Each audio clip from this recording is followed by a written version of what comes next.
Okay mga Lodi, nandito tayo ngayon sa Kaon na NMAX Place, Restaurant and Bar.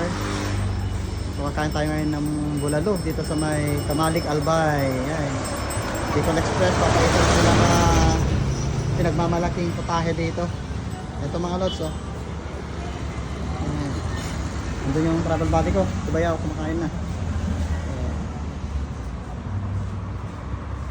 Okay, yan. Tanaw dito yung paanan ng Mount Mayon, kaso nga lang maulap dun sa tuktok niya. Kaya hindi makita yung tip niya. So, nagtatago yung perfect cone na hugis ni Mayon.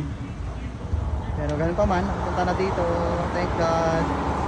Safe travel na nakarating dito sa may Kamalik Albay.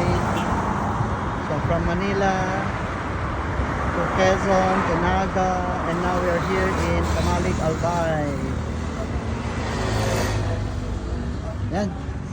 Tara, tikpan natin yung masarap na bulalo. Yan, ang aking travel buddy. Yan, oh. Yan. So, meron kaming mga native chicken na ginataan. And of course, hindi mawawala yung sa mga nagka-travel, bulalo. Yan, mga lods. Papapalaban kami ngayon ng kainan dito. Yan. Tapos meron din siyang parang dito sa baba, bar niya. Ayan, ganda. Ayan. Sakto yung sweet notes pa yung naka-play na music. So, pag nagagawi kayo dito sa Kamalik Albay, puntahan nyo itong kainan na to. Masarap ang kanilang mga pagkain, mga lods.